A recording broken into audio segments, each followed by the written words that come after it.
You're standing waist-deep in murky water. The air is thick, hot, humid. Something massive just moved under the surface. You didn't see it. You felt it. That right there? That's exactly what it would feel like the moment before a Spinosaurus found you in the Florida Everglades. And here's the terrifying part. It might actually survive there. Most people think Spinosaurus was just a bigger T-Rex. It wasn't. It was something far stranger and far more dangerous in water. The Florida Everglades. Roughly 1.5 million acres of sawgrass, swamp, and slow-moving water.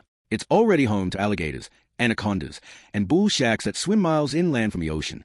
It is genuinely one of the wildest ecosystems on the planet right now. So what happens when you drop the largest predatory dinosaur that ever lived right into the middle of it? That's what we are figuring out today. Not just could it survive, but how long, against what, and what it would completely dominate. Here's the problem though, and this is what most people get wrong about this scenario. Spinosaurus wasn't designed to fight everything. It was designed to hunt one specific thing, in one specific way. And the Everglades might actually be built for exactly that. Let's start with the animal itself.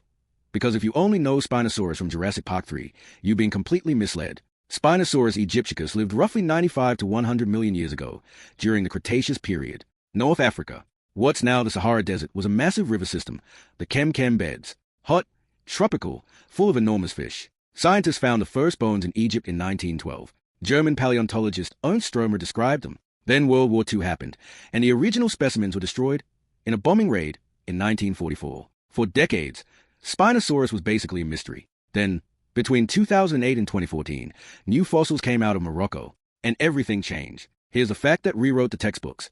Spinosaurus had dense, heavy bones, like a modern diving bird. That's not what you expect from a land predator. It also had small rear legs, large paddle-like feet, and nostrils positioned high on its skull, like a crocodile. Short hind limbs meant it was probably awkward on land, but in water, it was something else entirely. The 2020 study in Nature by Nizar Ibrahim and his team confirmed it. Spinosaurus was the first known semi-aquatic dinosaur, not just a dinosaur that occasionally went in the water, an animal that was built for rivers. Now here's where this gets really interesting, and a little bit unsettling. The Everglades is basically a very slow river. One big, shallow, moving sheet of water. That's it. It flows south from Lake Okeechobee toward Florida Bay. Slow current. Dense vegetation. Murky water. Sound familiar? That's almost exactly the kind of environment Spinosaurus evolved in 95 million years ago. Let's talk about what you're actually dealing with. Spinosaurus was somewhere between 46 and 59 feet long. That's longer than a city bus, and closer in size to a second city bus chain to the first one. It weighed somewhere between 7 and 20 metric tons, depending on the estimate. For scale, the average African elephant weighs about 6 tons. So you're looking at an animal that could be 3 times heavier than the biggest land animal alive today. The sail on its back, those elongated spines extending from a vertebrae, could reach over 5 feet tall. Nobody knows exactly what it was for. Heat regulation, display, fat storage like a camel's hump, or a combination of all three. What we do know is that it made Spinosaurus immediately recognizable and impossible to miss. Its skull was long and narrow, almost exactly like a modern crocodile's, packed with interlocking conical teeth. Not serrated like a T-Rex. Not designed to crush bone. Designed to grip and hold slippery things. Like fish. Very big fish. And this is where the Everglades scenario gets genuinely scary. Because the Everglades isn't just full of small fish. Right now, today, that ecosystem has a massive invasive species problem. Burmese pythons up to 18 feet long. American alligators up to 14 feet and 800 pounds. And lurking in the canals near the coast, bull sharks. Every single one of those animals would become prey. Here's how a Spinosaurus would actually hunt in the Everglades. It doesn't chase things on land. Forget that. Its hind legs were too short, too weak. On dry ground, it was probably slower than a modern horse. A large alligator could potentially outrun it on land, and that's saying something. But in the water, the rules changed completely. Spinosaurus likely hunted the same way a modern grizzly bear fishes, but at catastrophic scale. It would stand or wade in shallow water, using the pressure receptors on its snout, confirmed by fossil evidence, similar to those found in modern crocodilians, to detect movement below the surface. Fish swim past. Spinosaurus strikes. Fast, precise. The long skull drives into the water like a spear. Now apply that to the Everglades. The waterways are shallow, averaging just a few feet deep in most areas. Perfect. The vegetation is dense on the banks, meaning prey can't easily see the predator approaching from a distance. Also perfect. And the fish biomass in the Everglades is enormous. Largemouth bass, garfish, snook, tarpon. Tarpon alone can reach 8 feet long and 280 pounds. That's a meal. But here's a thing that would genuinely be terrifying if you were, say, a kayaker. Spinosaurus didn't just hunt fish. The fossil record from the Kem beds, the ancient river system where Spinosaurus lived, shows an ecosystem absolutely dominated by giant predators.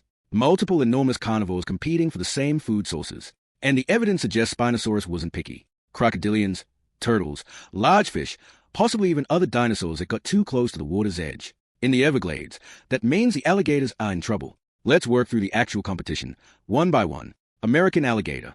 The biggest alligators in Florida reach about 14 feet and 800 pounds. A large Spinosaurus outweighs it by a factor of somewhere between 15 and 20. In water, Spinosaurus would hunt alligators the same way alligators hunt smaller prey, with ambush, grip, and violent shaking. The alligator has nothing that could meaningfully threaten an animal that size. This is not a competition. The alligator loses. Burmese python. Florida's python problem is severe. Some specimens reach 18 to 19 feet and weigh over 200 pounds. Against Spinosaurus, they are absolutely irrelevant. Spinosaurus would step on one and not notice. The only scenario where a python is a threat is if it somehow managed to coil around the animal's legs in water, and even then, Spinosaurus has a raw mass to simply walk out of it. Bull shark. This is the most interesting matchup. Bull sharks are the only shark species that comfortably lives in fresh water for extended periods. The largest reach about 11 feet and 700 pounds. Against a Spinosaurus, they'd be prey. Spinosaurus likely fed on similarly sized fish and aquatic animals in its native environment. The dynamic would probably look similar to how a killer whale interacts with a great white shark. But here's the question nobody's asking yet, and it might be the most important one. Could Spinosaurus actually handle the Everglades ecosystem over the long term? Not just the prey, the climate, the competition, the diseases, the parasites. Let's be honest about the challenges. Temperature. The Florida Everglades averages between 75 degrees Fahrenheit and 91 degrees Fahrenheit, 24 degrees Celsius to 33 degrees Celsius, throughout the year. The Cretaceous North Africa was likely similar, hot, humid, tropical. The temperature match here is actually very good. Salinity. The southern Everglades transition from fresh water into brackish and then salt water near the coast. Given Spinosaurus's crocodilian-like adaptations, it probably could handle it, though we don't know for certain. Food supply. This is actually where the scenario works best for Spinosaurus. The Everglades has an enormous amount of aquatic biomass. Fish, turtles, wading birds, mammals, deer, wild boar, even the Florida panther would come to water's edge to drink. Disease and parasites. This is the wild card. Modern ecosystem contain pathogens that didn't exist in the Cretaceous. Would Spinosaurus have any immune defense against them? Probably not initially. This is the biggest unknown in the whole scenario. Okay, so here's what all this adds up to. If you dropped a Spinosaurus into the Florida Everglades today, not a juvenile, a full adult, what actually happens? In the short term, days, weeks, maybe months, a Spinosaurus in the Everglades will be the unchallenged apex predator of that ecosystem. Nothing living in Florida today has the size, the weapons, or the aquatic capability to threaten it. It would reorder the food chain completely. Alligator populations near its territory would collapse.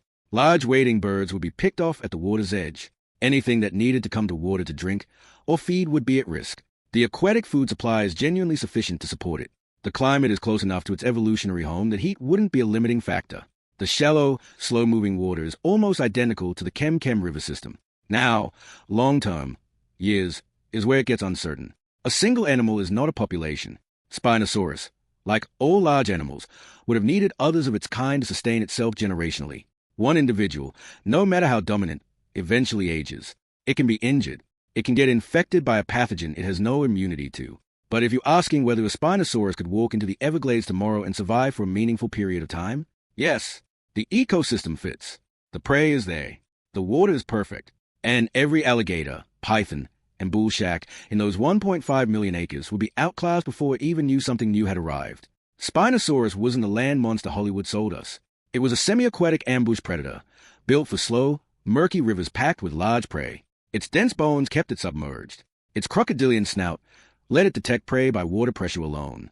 Its size made it untouchable. The Everglades, almost by accident, is one of the closest modern environments to its original home. The temperature matches.